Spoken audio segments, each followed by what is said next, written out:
எல்லோருக்கும் வணக்கம்.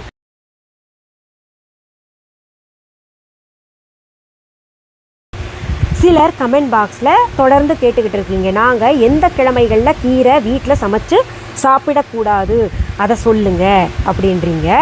கீரை நம்ம சமைச்சு சாப்பிடக்கூடாத நாள்கள் வேற இருக்கா அப்படின்னு சிலர் நினைக்கலாம். காரணம், கீரை நம்ம சாப்பிட்டா ரொம்ப ரொம்ப நல்லதாச்சே, வீட்டில் பிள்ளைங்கிட்ட எல்லாம் கீரை தினமுமே சாப்பிடு உடம்புக்கு நல்லது அப்படின்னு சொல்கிறோம். டாக்டர்ஸ்கிட்ட போனால் கூட தினம் ஒரு கீரையை சேர்த்துக்கோங்க, உடம்புக்கு ரொம்ப ரொம்ப நல்லது, அதாவது கண் நல்லா தெரியும், டைஜஷன் ப்ராப்ளம், செரிமானம் நல்லா இருக்கும், நம்ம உடல் உறுப்புகள் நல்லா இருக்கும் அப்படின்றது டாக்டரும் சொல்கிறாங்க. எங்கே போனாலும் கீரை சாப்பிடுன்னு சொல்கிறாங்க. நம்ம பெரியவங்க கூட வீட்டில் கீரையை சாப்பிடு, முடி நல்லா வளரும் அப்படின்லாம் சொல்கிறாங்கல்ல. அப்படி இருக்கும் பட்சத்தில் கீரையை சமைத்து சாப்பிடக்கூடாதுன்னு வேற இருக்கா, அதில் வேற நாளும் கிழமை வேற இருக்கா அப்படின்னு கேட்டிங்கன்னா, கீரை எல்லா நாளும் சாப்பிட்லாம். ஆனால் கீரையை இந்த நாள்களில் சமைச்சு சாப்பிடக்கூடாதுன்னு சொன்னதும் நம்ம முன்னோர்கள் தான்.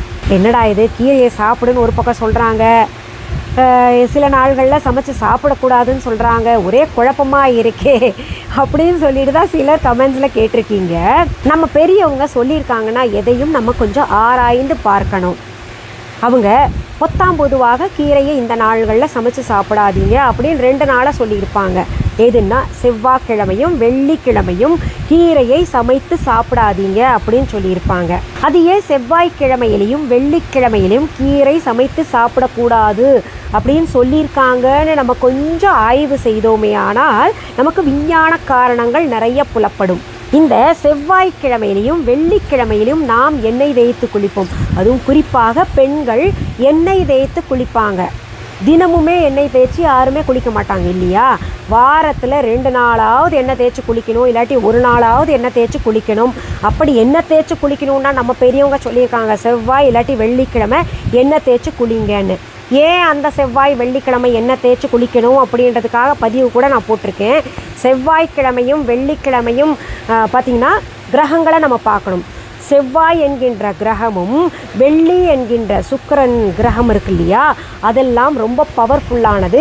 அன்றைக்கு அந்த கிரகங்கள் ஒவ்வொரு நாளுக்கும் ஒவ்வொரு கிரகங்கள் சொல்லப்பட்டிருக்கு. அப்போது செவ்வாய்க்கிழமைக்கு உரிய செவ்வாய் கிரகத்திலிருந்தும் வெள்ளிக்கிழமையில் இருக்கக்கூடிய சுக்கிர கிரகத்திலிருந்தும் நமக்கு கதிர்வீச்சுகள் அதிகமாக இந்த பூமியை நோக்கி வரும். அப்போது என்ன பண்ணணும்னா, நம்ம தலையில் எண்ணெய் தேய்ச்சி குளிக்கணும். எதுக்கு அப்படி எண்ணெய் தேய்ச்சி குளிக்கணும்? அந்த பூமியில் விழக்கூடிய கதிர்களுக்கும் இந்த எண்ணெய் தேய்ச்சி குளிக்கிறதுக்கும் என்ன சம்பந்தம் இருக்குது அப்படின்னு பார்த்தோமே ஆனால், நம்ம எண்ணெய் தேய்ச்சி குளிக்கிற அன்னைக்கு நமக்கு நம்மை சுற்றிலும் ஒரு பாதுகாப்பு வளையம் உண்டாகும். அதாவது புகை போன்ற நம் கண்ணுக்கு தெரியாத நம்மை பாதுகாக்கின்ற ஒரு கவச்சம் உருவாகும். அப்போ என்ன ஆகும்னா, அந்த கவசம் அந்த கதிர்வீச்சுகள் ரொம்ப வீரியமான சக்தி மிகுந்த கதிர்வீச்சுகள் இந்த பூமியில் வர்றது நம்ம பெண்கள் தாங்க மாட்டோம். நமக்குரிய கவச்சம் நம்மை காப்பாற்றி விடும்ன்ற காரணத்துக்காக தான் எண்ணெய் தேய்ச்சி குளிக்கணும்னு சொல்லுவாங்க. இத்தனையும் விழாவாரியாக அவங்க சொல்லலை. எண்ணெய் தேய்ச்சி குளிக்கலைன்னா நல்லது கிடையாது வீட்டுக்கு, மகாலட்சுமி தாயார் நம்ம வீட்டுக்கு அப்போ தான் வருவாங்க அப்படின்னு சொல்லி வச்சுருப்பாங்க. அவங்களுக்கு என்ன விஞ்ஞான காரணம் தெரியாமலையா இதெல்லாம் ஏற்படுத்தியிருக்காங்க?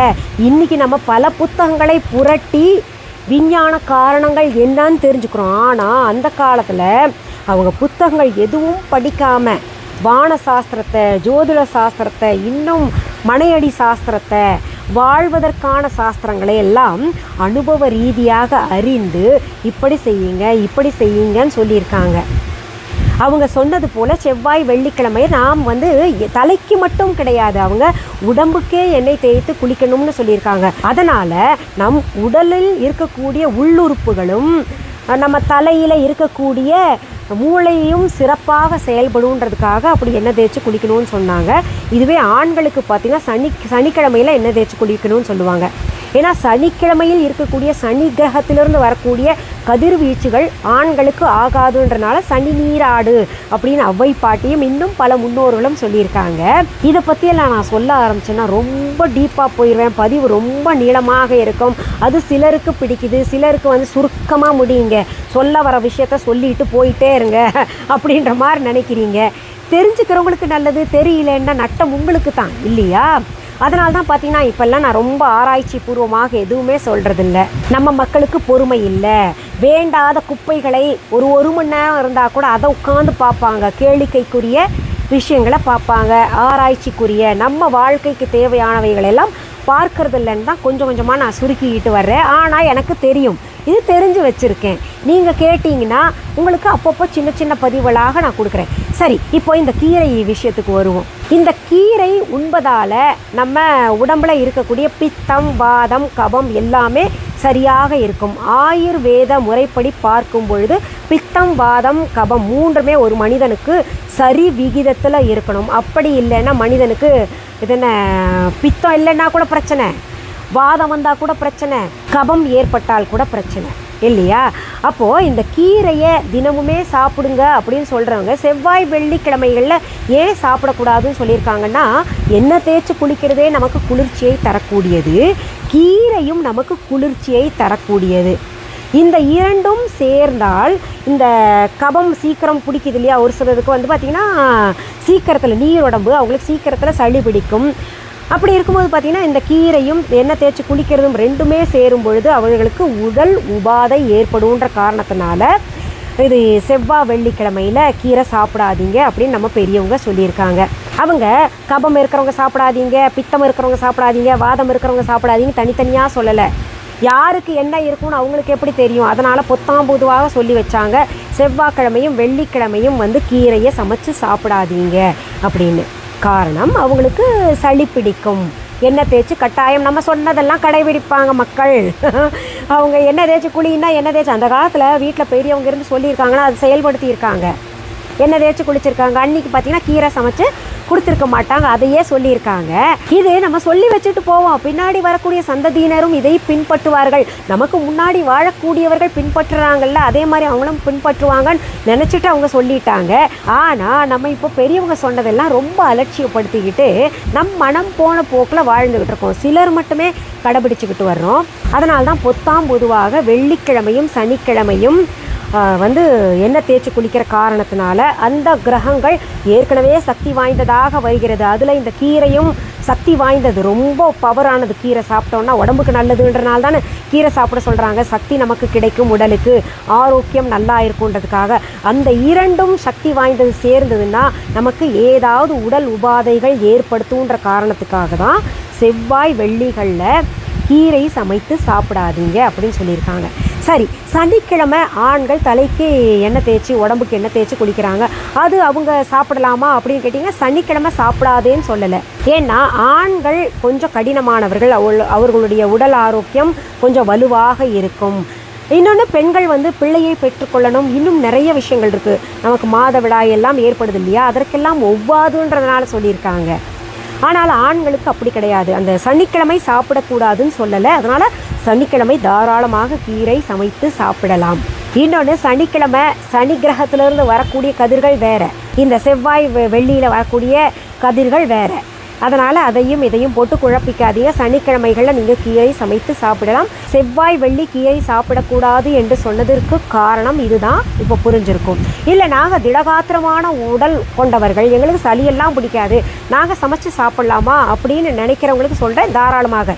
இத்தனை நாள் வரைக்கும் உங்களுக்கு சமைச்சு சாப்பிட்டு ஒன்றும் ஆகலைன்னா நீங்கள் சாப்பிடலாம். இல்லை, எங்களுக்கு சீக்கிரத்தில் சளி பிடிக்கும் அதனால் வேண்டாம் அப்படின்னு நினைக்கிறவங்க விட்டுடலாம். இப்போது இந்த சளி பிடிக்கிறதுக்கு காரணமே நம்ம நிறைய பேர் என்ன நினச்சிக்கிட்டு இருக்கோம்னா, இந்த வெளியில் வர்ற காற்றுனால, அப்புறம் வந்து பச்சை தண்ணியில் குளிக்கிறதுனால, இல்லை ஏற்கனவே சளி நமக்கு இருக்கிறதுனால சீக்கிரத்தில் சளி பிடிக்குது, இல்லை இன்ஃபெக்ஷன்னால், டஸ்ட் அலர்ஜினால், இப்படி பல காரணங்கள் தெரிஞ்சு வச்சுருக்கோம். ஆனால் இது போன்ற சின்ன சின்ன காரணங்களை நம்ம ஆய்ந்து பார்க்கறது கிடையாது. இந்த கீரையினால் கூட நமக்கு ஜலதோஷம் ஏற்படும். என்னைக்கு எண்ணெய் தேய்ச்சி குளிக்கிற அன்னைக்கு அப்படின்றத ஒரு சின்ன விஷயமாக அடிக்கடி சளி பிடிக்கிறவங்க சேர்த்துக்கோங்க. அதை மனதில் வைத்து கொண்டு இனிமேல் தலைக்கு எண்ணெய் தேய்ச்சி குளிக்கிற அன்னைக்கு நீங்கள் இந்த கீரையை சாப்பிடுவது தவிர்க்கலாம். சரி, இந்த பதிவை முடிக்கிறதுக்கு முன்னாடி நம்ம viha.online பற்றி சொல்ல போகிறேன். இல்லை, எங்களுக்கு விஷயம் போதுங்க, viha.online பற்றி எங்களுக்கு ஏற்கனவே தெரியும்னு நினைக்கிறவங்க இதோடு நிறுத்திட்டு அப்படியே போயிருங்க. இல்லை, நாங்கள் தெரிஞ்சுக்கணும்னு விரும்புகிறோம் அப்படின்னு நினைக்கிறவங்க viha.online என்னன்னு முதல்ல சொல்லிடுறேன். புதிதாக வரக்கூடியவர்கள் நிறைய பேர் இருக்கீங்க, பார்வையாளர்கள். அதனால் கூகுளுக்கு போங்க, www.vihaviha.online. தம்ப்நெயிலே ஸ்பெல்லிங் கொடுத்துருப்போம், டிஸ்கிரிப்ஷன் பாக்ஸ்லேயும் கொடுத்துருப்போம். இப்படி நீங்கள் ஸ்பெல்லிங் டெக்ஸ்ட் பண்ணிட்டீங்கன்னா என்னுடைய ஆன்லைன் ஷாப் வெப்சைட் ஓப்பன் ஆகும். அதில் மிஸ்ஸஸ் அனிதா குப்புசாமி viha.online இருக்கும். அதுலேயே கஸ்டமர் கேர் நம்பர் இருக்கும், எல்லா டீட்டெயில்ஸும் இருக்கும், நிறைய பொருள்கள் இருக்குது. பார்க்கணுன்னா பார்த்துக்கோங்க. இதில் சில கஸ்டமர்ஸ் என்ன சொல்கிறீங்க, எங்கள் ஊரில் கடையை தரங்க அப்படின்னு. அதற்கு நேரம் காலம் வரட்டும், கட்டாயம் நான் யோசித்து செயல்படுறேன். வேறு எங்கேயுமே உங்களுக்கு எங்களுடைய ப்ராடக்ட்ஸ் கிடைக்காது. உங்கள் ஊர்லேயே வேறு ஏதாவது கடையில் என்னுடைய பேர் சொல்லி கொடுத்தாங்கன்னா கிடைக்காது. அது என்னுடைய பொருள்கள் கிடையாது. அதை நீங்கள் முதல்ல புரிஞ்சுக்கணும். அடுத்த செய்தி, என்னுடைய பொருள்கள் கிடைக்கணும்னா நீங்கள் viha.onlineல வெப்சைட் மூலமாகத்தான் ஆர்டர் ப்ளேஸ் பண்ண முடியும். ஃபோன் மூலமாகவும் நாங்கள் ஆர்டர் எடுத்துக்கிறது கிடையாது. இதில் எல்லாம் கொஞ்சம் கவனமாக இருங்க. சரி, மீண்டும் அடுத்த பதிவில் வேறு ஒரு நல்ல தலைப்போடு உங்களெல்லாம் சீக்கிரத்தில் சந்திக்கிறேன். அது வரைக்கும் நன்றி, வணக்கம். அன்பான வாடிக்கையாளர்களே, உங்கள் விஹா ஸ்டோரில் பூஜை பொருட்கள், சிலைகள், ராசிக்கற்கள், வாஸ்து பொருட்கள், விதைகள், பாரம்பரிய அரிசி வகைகள், சிறுதானியங்கள், ஆர்கானிக் பொருட்கள், மூலிகை எண்ணெய், மளிகை பொருட்கள், மரச்செக்கு எண்ணெய், மரப்பொருட்கள், வெள்ளி ஆபரணங்கள், கிஃப்ட் ஆர்டிகல்ஸ், காட்டன் மற்றும் பட்டு புடவைகள், காட்டன் சுடிதார்கள், பட்டு பாவாடை, குழந்தைகளுக்கான விளையாட்டு பொருட்கள், ஹை குவாலிட்டி இமிடேஷன் நகைகள், வீட்டு உபயோக பொருட்கள், ஜூட் பேக்ஸ், ஹேண்ட்மேட் சோப்ஸ், அழகு சாதன பொருட்கள், சிறுதானிய பிஸ்கெட்டுகள், ஹோம் அப்ளையன்சஸ், இன்னும் பற்பல பொருட்கள் விற்பனைக்குள்ளது. விஹா ப்ராடக்ட்களை நீங்கள் வாங்க விரும்பினால் அது எங்களுடைய viha.online வெப்சைட் மற்றும் சென்னை ராஜா அண்ணாமலைபுரத்தில் உள்ள எங்கள் விஹா ஸ்டோரில் மட்டுமே கிடைக்கும் என்பதை தெரிவித்துக் கொள்கிறோம். வேறு எந்த ஆன்லைன் வெப்சைட்களிலும் விஹா ப்ராடக்ட்கள் விற்பனைக்கு கிடையாது என்பதை நீங்கள் கவனத்தில் கொள்ள வேண்டும். எங்கள் விஹா ஸ்டோரின் விலாசத்தை கண்டறிய கூகுள் மேப்ஸில் விஹா ஸ்டோர் என்று டைப் செய்தால் வழியை கண்டறியலாம். www.viha.online வெப்சைட்டிலும் விஹா ஸ்டோரின் அட்ரஸ் உள்ளது.